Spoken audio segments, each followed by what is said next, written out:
अस्सलाम वालेकुम व्यूअर्स। आज का हमारा जो टॉपिक है वो है बायोलॉजिकल मॉलिक्यूल्स के बारे में। लास्ट वीडियो लेक्चर में हमने फर्स्ट ईयर का चैप्टर जो है वो कंप्लीट किया था। आज हम सेकंड चैप्टर पढ़ेंगे जो है बायोलॉजिकल मॉलिक्यूल्स। अब सबसे पहले हमें ये देखना है कि what is biological molecules. Biological molecules क्या होते हैं? Bio mean living. ओके, तो ऐसे मॉलिक्यूल्स जो लिविंग ऑर्गेनिजम्स में यूज होते हैं, लिविंग ऑर्गेनिजम्स में पाए जाते हैं, उनको हम कहते हैं biological molecules. Those molecules which are use in living organisms is called biological molecules. अब बायोलॉजिकल मॉलिक्यूल्स को जिस फील्ड में हम स्टडी करते हैं उसको हम कहते हैं बायो केमिस्ट्री। तो यहाँ पे आप लोगों को बायो केमिस्ट्री की डिफाइन भी जानना बहुत जरूरी है। बायो का आपको मीनिंग आता होगा क्योंकि फर्स्ट ईयर चैप्टर में हमने ये भी पढ़ा था फर्स्ट चैप्टर में कि bio mean living, chemistry mean chemistry, इनके केमिकल्स, कंपोनेंट्स और केमिकल कंपाउंड्स। इनकी the field of biology which deal with the study of chemical components and processes in living organisms. ठीक है, chemical components and the processes in living organisms. जो living organisms में chemical components होते हैं और उनके जो प्रोसेस होते हैं उनको स्टडी करने की जो फील्ड है उसको हम कहते हैं बायोकेमिस्ट्री। अब इस चैप्टर में हम वो तमाम बायोलॉजिकल मॉलिक्यूल्स, उनकी केमिस्ट्री को डिस्कस करेंगे चैप्टर नंबर 2 के अंदर। ठीक है, अब यहाँ पे हम देख रहे हैं कि all the structures of an organisms form due to biochemical reactions. इनके जितने भी लिविंग ऑर्गेनिजम्स हैं उनके जो स्ट्रक्चर्स हैं वो फॉर्म कैसे होते हैं? बायोकेमिकल रिएक्शन से।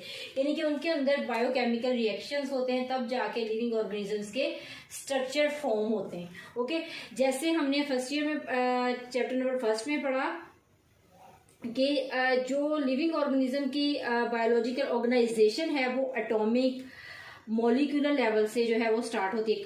उससे हमने उसको कॉम्प्लेक्स की तरफ हम लेके गए। तो वो जितने भी मॉलिक्यूल्स हैं वो सारे क्या करते हैं? बायोलॉजिकल जो है रिएक्शंस करते हैं और रिएक्शन करके एक ऑर्गेनिजम्स को बनाते हैं। ठीक है, जिसको हमने बायो एलिमेंट्स भी बोला था। फॉर एग्जाम्पल, अब लिविंग ऑर्गेनिजम्स में कौन कौन से रिएक्शंस होते हैं? फोटोसेंसिस, आप सबको पता है फोटोसेंसिस कहाँ होती है? प्लांट में। ओके, तो ये जो रिएक्शन है ये प्लांट्स में अकर होता है, एनिमल्स में नहीं होता। Okay, respiration plant and animal दोनों में होती है। डाइजेशन एनिमल्स में होगी। मसल्स कॉन्ट्रैक्शन, जाहिर है मसल्स जो है वो एनिमल्स में होते हैं तो मसल्स की कॉन्ट्रैक्शन जो है वो भी एनिमल्स में ही होती है। ठीक है, अब ये जितने भी प्रोसेस है ये सारे जो हो रहे हैं वो लिविंग ऑर्गेनिजम्स में हो रहे हैं। ठीक है, और ये सब बेस करते हैं केमिकल रिएक्शंस में। ठीक है, ये सिंपल कोई रिएक्शंस नहीं है, एक्चुअली ये सारे के सारे केमिकल प्रोसीजर्स हैं जो लिविंग ऑर्गेनिजम्स में होते हैं। ठीक है, अब यहाँ पे हम डिस्कस कर लेते हैं type of chemical compounds. Type of chemical compounds हमारे पास 2 टाइप्स आ जाती हैं इसकी, ऑर्गेनिक एंड इनऑर्गेनिक कंपाउंड्स। ठीक है, ऑर्गेनिक कंपाउंड क्या होता है? Those compound which have both carbon and hydrogen together. ठीक है, ऐसे कंपाउंड जिनमें कार्बन और हाइड्रोजन टुगेदर होगी। ठीक है, यानी कि दोनों एक ही फार्मूले के अंदर या एक ही कंपाउंड में पाए जाए उनको हम कहते हैं ऑर्गेनिक मॉलिक्यूल्स या ऑर्गेनिक कंपाउंड्स। ठीक है, अब फॉर एग्जाम्पल ऐसे कौन से मॉलिक्यूल हैं जिसमें कार्बन भी होगी और हाइड्रोजन भी होगी? लाइक हमारे पास आ जाएगा शुगर, ग्लूकोज। ओके, कार्बोहाइड्रेट्स ऐसे कंपाउंड हैं जिसमें कि हाइड्रोजन एंड कार्बन एक साथ ही पाई जाती है। ठीक है, कार्बोहाइड्रेट्स, प्रोटीन,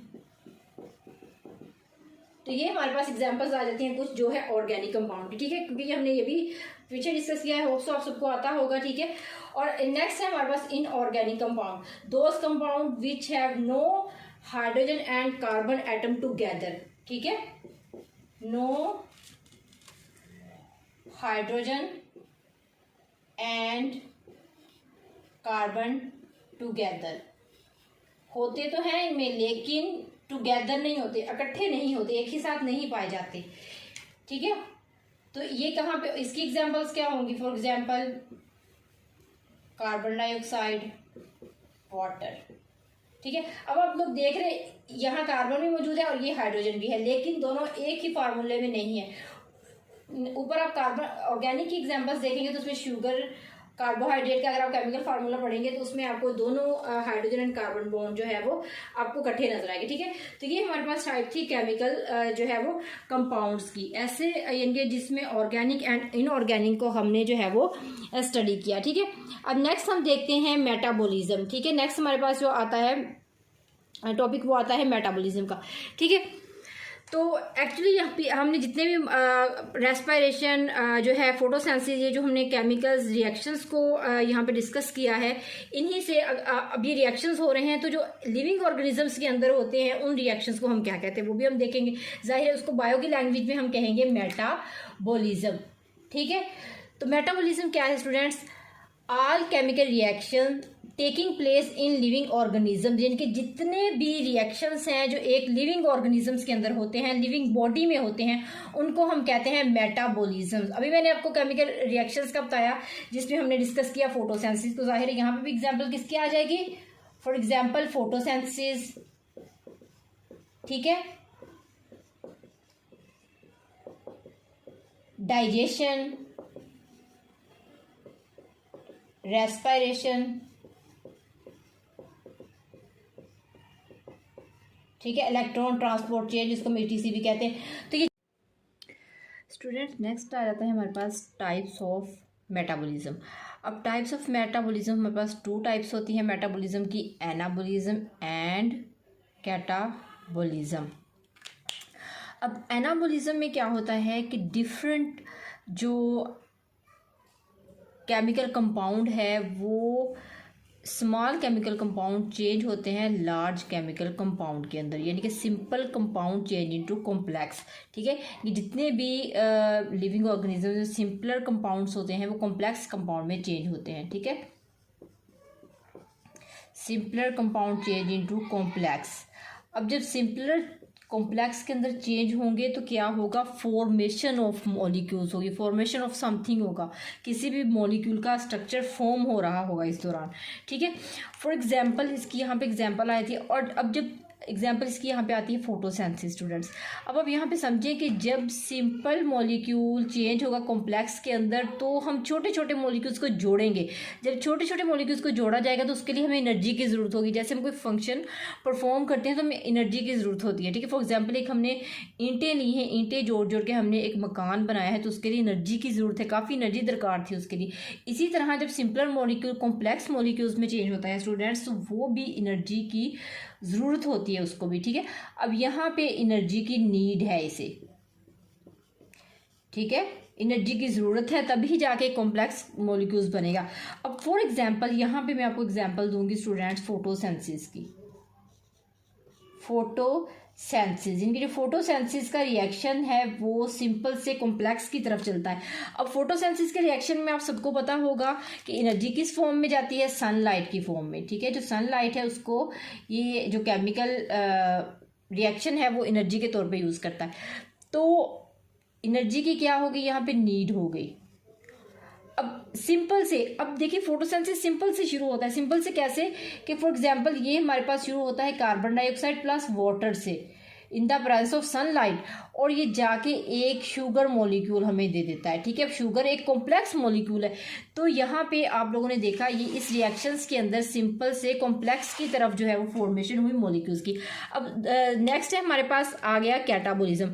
अब कैटाबॉलिज्म में क्या होता है, यही जो कॉम्प्लेक्स मॉलिक्यूल फॉर्म हुआ है ये ब्रेक डाउन होगा और स्मॉल मॉलिक्यूल में कन्वर्ट हो जाएगा, ठीक है। तो यानी कि complex molecule change into simpler molecules, simpler molecule. For example यहाँ पे हम एग्जाम्पल लेते हैं रेस्पिरेशन की, ठीक है। यानी कि जब शुगर के मॉलिक्यूल को ब्रेक डाउन होना है तो उसको किस अमल से गुजरना है, उसको रेस्पिरेशन से गुजरना है। रेस्पिरेशन से जब वो गुजरेगा तो क्या होगा, हमें एनर्जी फ्राहम करेगा in the form of ATP, ठीक है। और यहीं पे इलेक्ट्रॉन ट्रांसपोर्ट चेन भी होगा, ठीक है। तो ये ATP जो है वो हमें मिल जाएगी और क्या हुआ, ब्रेक डाउन हुई कॉम्प्लेक्स की सिंपलर मॉलिक्यूल्स में और हासिल क्या हुआ, एनर्जी। तो यहाँ पे क्या है, आप लोगों ने ये समझना है कि कैटाबॉलिज्म में ब्रेक डाउन होती है एनर्जी रिलीज़ होती है और वही एनर्जी जो है वो सेल अपने सेलुलर एक्टिविटीज़ में यूज़ करता है। ठीक है, अब स्टूडेंट्स ये तो आप लोगों ने समझ लिया एनाबोलिज्म और कैटाबोलिज्म को। अब देखें, जब एनाबोलिज्म होता है उसी टाइम पे कैटाबोलिज्म भी हो रहा होता है, तो ये दोनों जो रिएक्शंस है एट अ टाइम सेल के अंदर परफॉर्म होते हैं। ठीक है, यानी कि कैटाबोलिज्म चेंज इनटू एनाबोलिज्म और एनाबोलिज्म चेंज इनटू कैटाबोलिज्म। तो इस प्रोसेस को हम कहते हैं कोऑर्डिनेशन। ठीक है, तो ये दोनों रिएक्शंस कैसे हो रहे हैं, आपस में कोऑर्डिनेट कर रहे हैं, तब जाके ये रिएक्शन चल रहा है। ठीक है, तो यहाँ पे स्टूडेंट्स क्या हो रही है, कोऑर्डिनेशन, इनके दोनों आपस में कोऑर्डिनेट कर रहे हैं। जब ये कोऑर्डिनेट करेंगे देन ही ये रिएक्शंस जो है वो सेल के अंदर परफॉर्म होगा। ठीक है, तो यहाँ पे आप लोगों ने समझ लिया, क्योंकि एक ही वक्त में सेल को एनर्जी की ज़रूरत भी होती है और तब ही सेल कुछ एनर्जी को स्टोर भी करके रखता है in the form of sugar. अगर हम प्लांट को देखें तो प्लांट शुगर की फॉर्म में एनर्जी को स्टोर कर लेगा। अगर हम एनिमल्स की बात करें तो एनिमल्स जो है वो फैट की सूरत में एनर्जी को जो है वो स्टोर कर लेंगे। ठीक है, तो एनिमल फैट की सूरत में एनर्जी को स्टोर करेंगे और जो होंगे प्लांट्स वो शुगर की फॉर्म में एनर्जी को स्टोर कर लेंगे। अब जो फैट है वो भी रेस्पिरेशन में जाएगी, देन वो एटीपी हमें प्रोवाइड करेगी। अब फैट एक लार्ज मॉलिक्यूल है, चेंज होगा सिंपलर मॉलिक्यूल के अंदर तो क्या करेगा, एटीपी रिलीज करेगा। इसी तरह शुगर है, शुगर भी जब ब्रेक डाउन करेगा और वो रेस्पिरेशन से गुजरेगा और देन हमें क्या देगा, एटीपी देगा। अब रेस्पिरेशन जो है वो एनिमल्स और प्लांट दोनों में होती है और जो फोटोसेंसिस है स्टूडेंट्स वो सिर्फ और सिर्फ प्लांट्स में होती है। ओके, ये चीज़ आप लोगों ने जहन में रखनी है। ओके, तो यहाँ पे हमारे पास था ये anabolism and catabolism, type of metabolism जो आपस में कोऑर्डिनेट कर रहे हैं। एट अ टाइम दोनों रिएक्शंस हो रहे होते हैं, क्योंकि at a time complex molecules भी चाहिए होता है और सिंपलर मॉलिक्यूल्स की भी ज़रूरत होती है हमें। ठीक है, तो इस क्वेश्चंस के हवाले से किसी भी स्टूडेंट्स के जहन में कोई क्वेश्चन होगा तो आप लोग ज़रूर मुझसे कमेंट सेक्शन में पूछिएगा। ठीक है, आई होप सो आप लोगों को आज का जो लेक्चर है वो समझ आ गया होगा। इंशाल्लाह नेक्स्ट मिलेंगे हम नेक्स्ट आने वाली नेक्स्ट वीडियो में। ओके, अल्लाह हाफिज़।